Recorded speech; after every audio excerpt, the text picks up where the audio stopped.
Shalom shalom shalom. प्रभु यीशु मसीह नासरी के नाम में इन अंतिम समयों में हम में से हर एक कोई जानना चाहता है, जिज्ञासा रहती और जो छुपा हुआ है उस पर और ज़्यादा रहती है। तो हम गर्जन के 7 शब्द को समझते हैं पवित्र आत्मा के द्वारा। गर्जन के जो 7 शब्द हैं वो क्या क्या हैं और कैसे हैं। तो शुरुआत करते हैं हम पवित्र शास्त्र के उस हिस्से से, निर्गमन 20, एक्सोडस 20 उसका 18। सब लोग गर्जन और बिजली और नरसिंगे के शब्द सुनते और धुआं उठते हुए पर्वत को देखते रहे और देखकर कांपकर दूर खड़े हो गए। और वे मूसा से कहने लगे, तू ही हमसे बात कर, तब तो हम सुन सकेंगे, परंतु परमेश्वर हमसे बात ना करे, ऐसा ना हो कि हम मर जाएं। ये हिस्से को अच्छे से समझ लीजिए कि तू ही हमसे बात कर तो हम सुन सकेंगे। अर्थात हम परमेश्वर की आवाज़ को सुनना नहीं चाहते। वो गर्जन हम सुनना नहीं चाहते, क्योंकि गर्जन में शब्द हैं। गर्जन के 7 शब्द प्रकाशित वाक्य में बहुत स्पष्ट है, जो हम देखेंगे प्रकाशित वाक्य 10 में। तो ये भेद है क्या, इसके लिए थोड़ा सा जैसे इस हिस्से को समझ लीजिए कि मनुष्य ने पहले ही इनकार कर दिया, परमेश्वर के शब्द नहीं सुनना चाहते। और गर्जन क्या है ये हम जानेंगे कि गर्जन वाकई में हिंदी और इंग्लिश में तो हम बोल सकते हैं दहाड़ना, रॉर और थंडर, बहुत सारी चीजें बोल सकते हैं, पर वास्तव में हिब्रू में इसे कॉल बोला गया है। कूफ, वाव और लामेत ये परमेश्वर के वो अक्षर हैं जिसमें निहित है। इसे आगे सुनते जाएंगे तो समझ में भी आएगा कि हम गर्जन के शब्दों को कैसे सुन सकते हैं, जान सकते हैं। तो ये हम पहचान की तरफ बढ़ रहे हैं। अगर हम जेनेसिस 4 देखें, उत्पत्ति 4 उसका 10, उसने कहा, तूने क्या किया है? तेरे भाई का लहू भूमि से मेरी ओर चिल्लाकर मेरी दुहाई दे रहा है। ये हाबिल और कैन के संबंध में है। तूने क्या किया? हाबिल का कत्ल हो चुका है, लहू पुकार रहा है चिल्लाकर। वो हिस्सा जो दूसरा सुन नहीं सकता, परमेश्वर जो मनुष्य को अपनी समानता और स्वरूप में बनाया है उसकी सब बातें सुन सकता है। मनुष्य ने अपनी उसकी समानता और स्वरूप को खोया है, इसीलिए उसकी आवाज नहीं सुन सकता। उस गर्जन में जो छिपा हुआ है, उसके शब्द लहू पुकार रहा है, ये भूल मत जाना। प्राण में वो सारी बातें हैं जो दुहाई देती है, कराती है, पुकारती है, जो हमारे साथ घटित होता है, जो हम मुंह से नहीं बोल पाते। परमेश्वर ने ये स्थिति रख दी है, ये हिस्सा रख दिया है कि बात करता है, प्राण बात करता है। परमेश्वर को बता रहा है हाबिल का प्राण, और चिल्लाकर कॉल शब्द आया है। अगर हम नए नियम में इसको देखते हैं, नए नियम में जब मत्ती 17 में प्रभु यीशु उस पर्वत पर थे और मूसा और एलिया, वहां जो संवाद हो रहा था, बातचीत हो रही थी, उसमें बादल गरज, लोगों ने सुना बादल गरजा, पर आवाज नहीं सुन सके। यहां पर बादल में से आवाज आई कि ये मेरा प्रिय पुत्र है, इसकी सुनो। तो प्रभु यीशु क्या है? प्रभु यीशु को हम मानते क्या हैं? एक इमेज, एक चित्र, एक फिजिकल बॉडी। हम मानते क्या है प्रभु यीशु को? जो हमारा मसीहा है, यीशु मसीह नासरी। तो 2 बातें हुई यहां पर, धीरे धीरे समझते चलिए कि उसकी पैदाइश आनंद का सुसमाचार है। किसने लाया खबर? जिब्राइल ने। यही खबर दानियल के पास किसने लाया? जिब्राइल ने। ये दोनों जगह को देखने के लिए दानियल 8:16 और लूका 1 अध्याय, इसमें हम पाते हैं ये विशेष बात कि ये आनंद का सुसमाचार लाया गया। जिसकी सुनना है वो आनंद का सुसमाचार है। यीशु प्रभु क्या क्या है, और वो विश्वास का सुसमाचार है। हमने उसकी अहमियत क्या देखी, यीशु को हम कैसे, हम उस पर विश्वास करते हैं ना, किस बात पर विश्वास करते हैं हम यीशु की, उसकी सुनते हैं क्या, उसके वचनों को सुनते हैं, मानते हैं। जब बोला गया इसकी सुनो तो प्रत्येक बात सुसमाचार है। इस हिस्से को थोड़ा सा और मैं आगे ले चलता हूं जिसमें ये जान जाएं, प्रभु यीशु ने जब्दी के पुत्र यूहन्ना और याकूब को गर्जन का पुत्र कहा। बोअनरीगस क्यों कहा गया, किस बैकग्राउंड से आते थे? जब्दी खासा धनी व्यक्ति था और ये गर्जन के पुत्र जब उस पहाड़ से नीचे उतरे तो तू कह तो हम आग बरसा दें, कॉपी कर रहे थे मूसा की और एलिया की। ये वही हैं जो प्रभु यीशु के दाहिने और बाएं बैठना चाहते थे। क्या है इनका नेचर क्या है कि रईसी में जो, और इनसे करवाया गया सुसमाचार का काम। गर्जन सुसमाचार है, जबकि इनका आचरण निश्चित प्रभु यीशु से प्रेम करते थे। हमारे सामने प्रत्येक कैरेक्टर, यहां किसी पूर्वाग्रह या दोष भावना से ग्रसित कोई बात नहीं बोली जा रही। परमेश्वर ने जो सच्चाई रखी वो आपके सामने रखने में पवित्र आत्मा के द्वारा जो कहा जा रहा है वो सुन लीजिए और समझ लीजिए। दाहिने और बाएं के लिए मना कर दिए थे प्रभु यीशु ने। कौन इच्छा रखता है? जो रईसी में पला बड़ा हो वो ऊपर ही रहने की इच्छा रखेगा। याकूब की जो मौत हुई, पहला शहीद हुआ याकूब, यरूशलेम का मुखिया था। जब पतरस और पौलुस खतना के मामले में और जो शिक्षा दे रहे थे वहां पर जो काउंसिल हुई थी उसमें वो मुखिया था। यूहन्ना पेतमुस में कैदी था और वहां से सुसमाचार का, उसके पहले दूसरी तीसरी पत्री देखिए आप, वहां खड़े क्यों रह सका उसका जवाब भी जान लीजिए। क्योंकि वो उस समय के तंत्र के करीब था। जब्दी एक, जैसे यूसुफ जिसने अपनी कब्र के लिए प्रभु यीशु की लोथ मांगी थी, ये गर्जन का पुत्र और गर्जन कौल। हमने एक हिस्सा इसमें विश्वास का भी रखा हुआ है कि क्यों नहीं सुन पाते वो शब्द जो पवित्र शास्त्र में 10 में हम देखते हैं, रेवलेशन 10, प्रकाशित वाक्य 10, उसका देखिए, एक स्वर्गदूत है जो उतरा है, जिसका एक पैर समुद्र में है, दूसरा पैर जो है, मतलब दाएं बाएं लिखा है, पृथ्वी पर है। 3 से पढ़ता हूं मैं। और ऐसे बड़े शब्द से चिल्लाया जैसे सिंह गरजता है, और जब वह चिल्लाया तो गर्जन के 7 शब्द सुनाई दिए। जब 7 गर्जन के शब्द सुनाई दे चुके तो मैं लिखने पर था, पर मैंने स्वर्ग से यह शब्द सुना, जो बातें गर्जन के उन 7 शब्दों से सुनी हैं उन्हें गुप्त रख और मत लिख। यहीं तक, और यहां पर अटक जाते हैं। गर्जन जो हो रही है उसमें वो 7 शब्द हैं। यूहन्ना वो 7 शब्दों को समझ रहा है। तो क्या बाइबल में पहले वो छिपे हुए हैं? बिल्कुल नहीं। परमेश्वर ने पूरे पवित्र शास्त्र में वादा किया है कि वो कुछ नहीं छिपाएगा। अब्राहम से जो मैं ये करता हूं, क्या मैं अब्राहम को ना बताऊं? अब्राहम से क्या मैं छुपाए रखूं?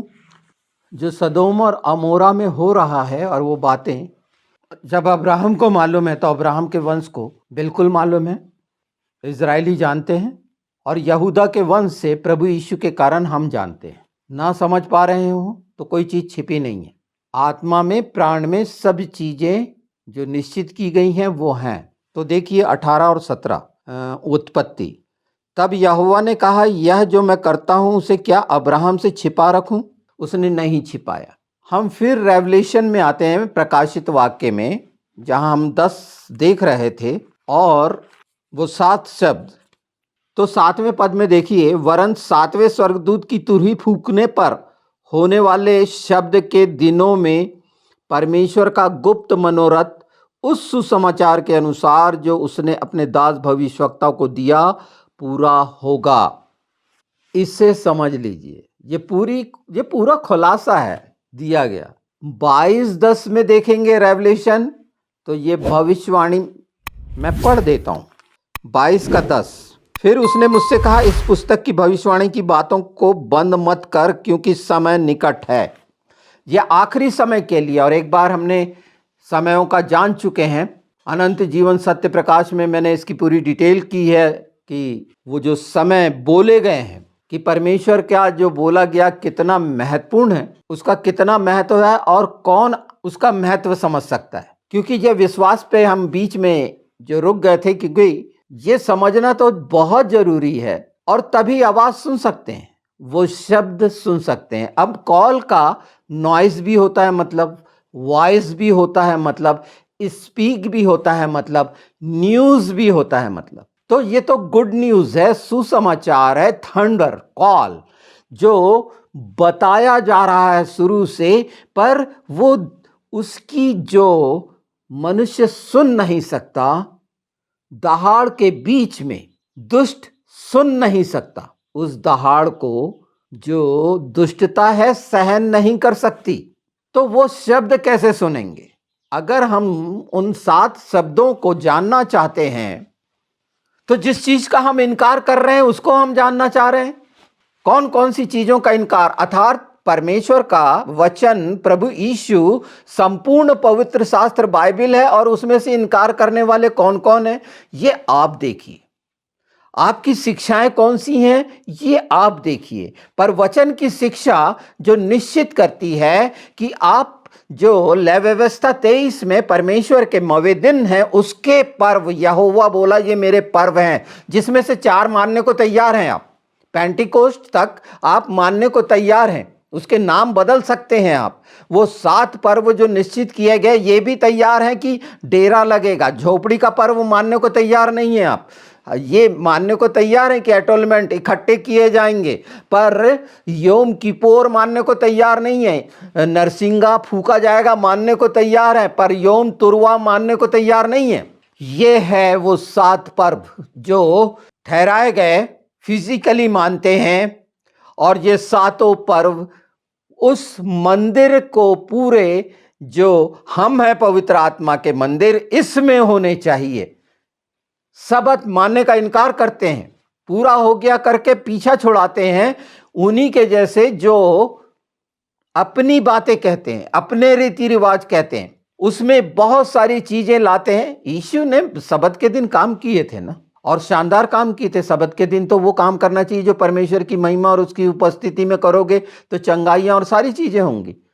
पर 7वें दिन को सब्बात कहा, मैंने एक बार बता चुका है। पहला दिन, दूसरा दिन, इस तरह से 7वें दिन को पर नाम नहीं दिया गया। नाम आप देते हैं, आदम ने नाम दिया था ना, इसीलिए आप नाम देते हैं। दूसरा नाम को महत्व देना मनुष्य क्यों नहीं आता, क्यों नहीं सुन पाते? वो 7 जिसमें सब छिपा हुआ है, कैसे कैसे होगा वो 7 दहाड़, 7 गर्जन के शब्द।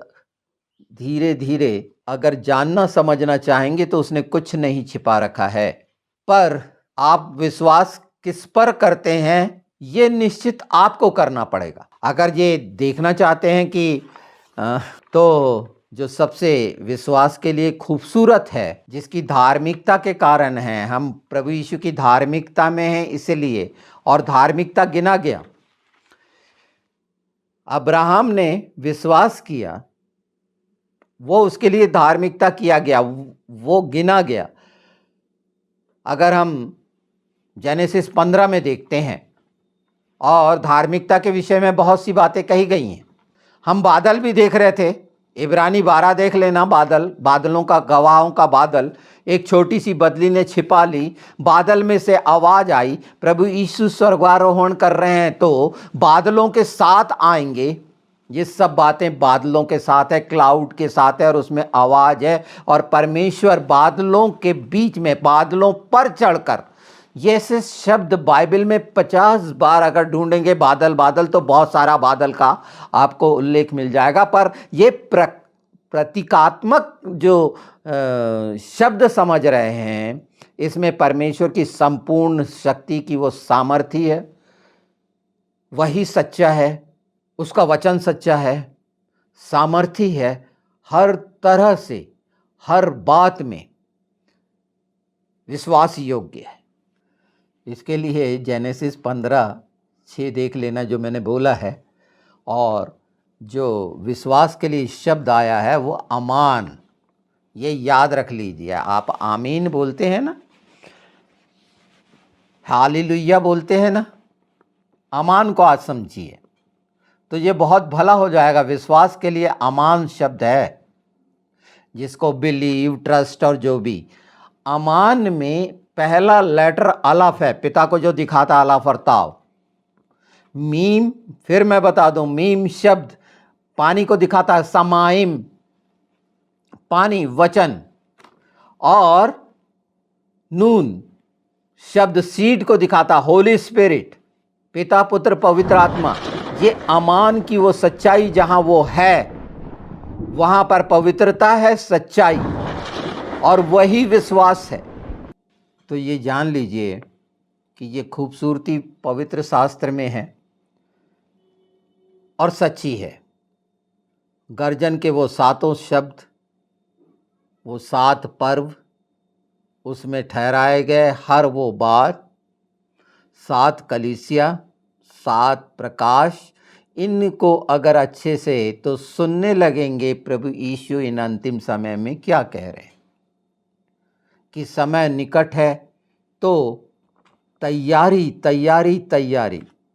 अय्यूब के लिए सोचिए आप, जहां वो बोलता है, मैं सुना देता हूं, अय्यूब 9 जो यहाँ बोल रहा है। अय्यूब कोई बोल सकता है ऐसा? अय्यूब 9:16 देखिए, चाहे मेरे पुकारने से वह उत्तर भी देता तो भी मैं इस बात की प्रतीति न करता कि वह मेरी बात सुनता है। ये है ओरिजिनल अय्यूब अपनी हैसियत परमेश्वर के सामने दिखा रहा है कि मैं इस योग्य नहीं हूं। इसीलिए वो बोलता है, जिसने दिया उसी ने लिया, कुछ नहीं, उससे कोई गिला शिकवा नहीं। आज हम कितने गिले शिकवे करते हैं, दुनिया भर की नहीं सुनता और ऐसा, पर काम कौन से करते हैं? मैंने वही कहा कि यीशु की किस बात पर विश्वास करते हैं आप? उसके जन्म पर विश्वास करते हैं, उस बड़े नाम पर विश्वास करते हैं, और विश्वास रखते हैं क्या? और इसीलिए प्रभु यीशु ने कहा कि अगर तुम विश्वास करोगे और ऐसा कहोगे तो ये हो जाएगा, क्योंकि वहां विश्वास नहीं है, अमान नहीं है। ये विश्वास रखना है जो 9:16 कि मैं कुछ भी नहीं था, मेरे पर दया हो गई। अय्यूब ये बात कह रहा है। हो सकता है कठिन लगे ये बात, पर मैं किस बात पर विश्वास करता हूं, ये जवाब तो मुझे स्वयं लेना चाहिए कि प्रभु यीशु के वो महान कार्य को मैं कैसा समझ रहा हूं, या वो सिर्फ वध किया हुआ मेमना, या वक्ती तौर पर लाभ उठाने के लिए, चंगाई के लिए और संसार की धन दौलत की लोभ लालच और अभिलाषा के लिए, इन सब के लिए मैं दिखावा कर रहा हूं, पाखंड कर रहा हूं। सचमुच में मैं प्रभु यीशु में क्या हूं, ये तो आप सबको सोचना होगा। सुनने के क्यों नहीं पाते वो गर्जन के साथ स्वर, ये शब्द क्यों? ये समझ में आ गया होगा, क्योंकि पहले ही इनकार कर चुके हैं। अपने कान लोगों की बात पर सुनने पर लगाए हुए हैं। जैसे मूसा की बात सुनेंगे हम, यीशु की नहीं सुनेंगे, पवित्र शास्त्र के वचन नहीं सुनेंगे, कथा कहानियां सुनेंगे, गवाहियां सुनेंगे, पर वचन की वो सच्चाई को मानने का इनकार करेंगे। सबत को नहीं मानेंगे। पवित्र दिन उसने ठहरा दिया, पवित्रता में रहना पसंद नहीं है। हम तो पहले दिन की आशीष के लिए संडे को जाएंगे और करेंगे। बिल्कुल ठीक कर रहे हैं आप, आपके अनुसार है, पर वचन की सच्चाई बादलों का बहुत सा बाइबल में है। पर विश्वास और धार्मिकता, अभी मैंने एक ही उसका वो विश्वास किया और उस पर काम किया। विश्वास के बिना, कर्म के बिना विश्वास मरा हुआ है, ये हम सब जानते हैं, इससे कहीं ज्यादा जानते हैं। तो वो भविष्यवाणी की किताब बंद नहीं हुई, बंद मत कर, वो अभी भी खुला हुआ है। किन के लिए? जो यीशु में है। कौन खोल सकता है वो मुहर? यीशु खोल सकता है। उसने खोल दी है अपने प्रेम करने वालों के लिए। वो आत्मा में वो काम करेंगे, शरीर की तौर पर मनुष्य की योजनाओं के अनुसार वो काम नहीं होगा। लोगों ने अपनी योजनाओं के अनुसार जो अपने अपने राज्य बनाए हैं उसके अनुसार नहीं होगा, आत्मा के अनुसार होगा।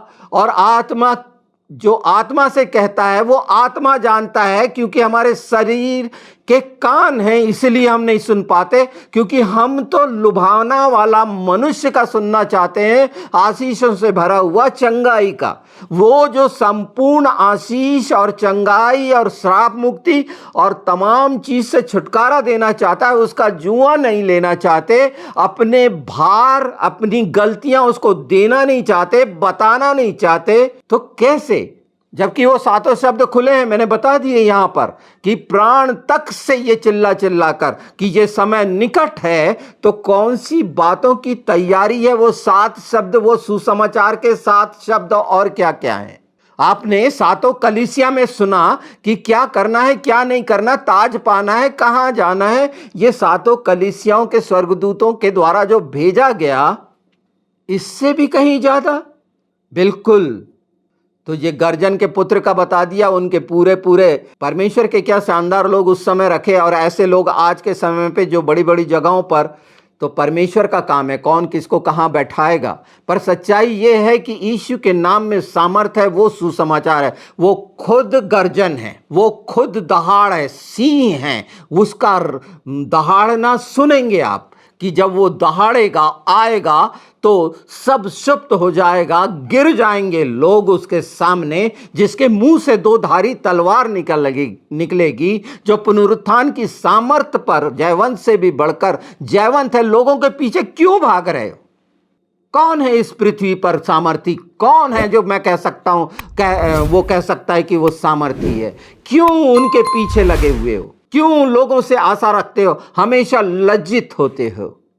ये इतना खूबसूरत है। इसके लिए बहुत सी चीज़ें अगर आपको जानना समझना है तो वो तो आपको अनंत जीवन सत्य प्रकाश में मिलेंगी। इस आधा घंटे में पवित्र आत्मा के द्वारा वो मुख्य जो है जरूरी जो आपको करना चाहिए, समझना चाहिए कि ये गर्जन बादल समझ सकें, धार्मिकता को पहचान सकें और ये मान ले कि कोई चीज़ छिपी नहीं है। हर चीज़ को परमेश्वर ने जब बोल दिया कि मैं छिपाए रखूं, मैं क्या इन छिपाए रखूं अब्राहम से। तो जो मानते हैं कि मूल पिता अब्राहम है और हम प्रतिज्ञा के संतान इज़ाक से हैं, यीशु मसीह में हमारा उद्धार हुआ है, तो कोई भी बात हमारे लिए छिपी नहीं है, छिपी उनके लिए है।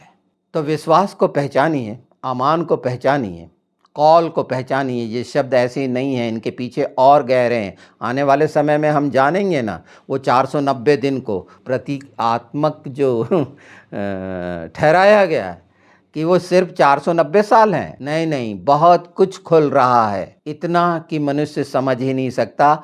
ये पिछली बातें बीत गईं, अब वो समय आता है जिसमें अपने आप को तैयार करो। ये कि आखिरी सप्ताह चल रहा है, 62 सप्ताह और ये 70 सप्ताह।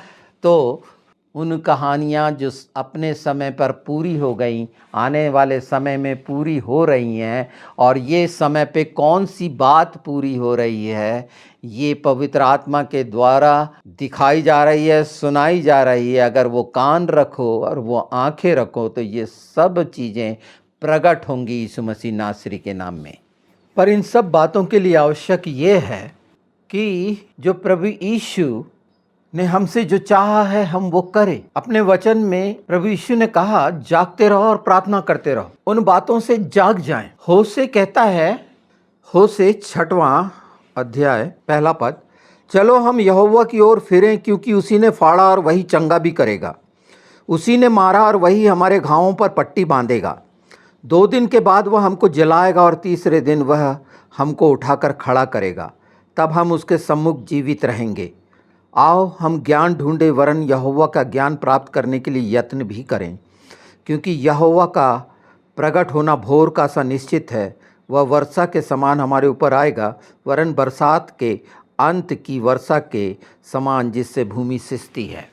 वो अभिषेक हम उसकी धार्मिकता में हैं, प्रभु यीशु के द्वारा, उस लहू के द्वारा, उस क्रूस के द्वारा। भुलाने वाला हमेशा तैयार है कि वो सब बातें, यहाँ तक कि मनुष्य पाप भी भूल रहा है, क्रूस भूल रहा है, उन दिशाओं की तरफ ज़्यादा वो प्रेरित है कि किसी तरह आसान तरीके से कुछ हो जाए।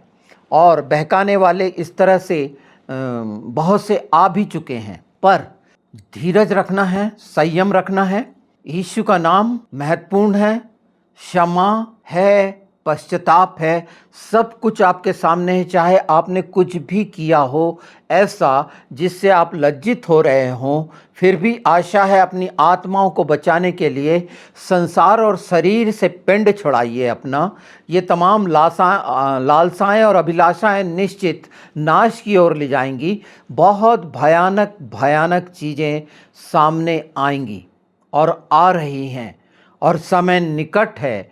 तो हमें डरने की ज़रूरत नहीं। डर के लिए डर का समय तो लूत का समय है ना। ये लूत के समय को डर का समय कहा जाता है, और भरपूर भयानक डरावना सच डर डर और डर, क्योंकि डर में ही जी रहे हैं। और इससे निकल सकते हैं उसकी प्रतिज्ञाओं के द्वारा, उसकी सुनने के द्वारा। अपने शरीर के कान और आँख पर विश्वास करने से ज़्यादा बेहतर है कि परमेश्वर को, पवित्र आत्मा को अपना काम करने दें हमारे भीतर।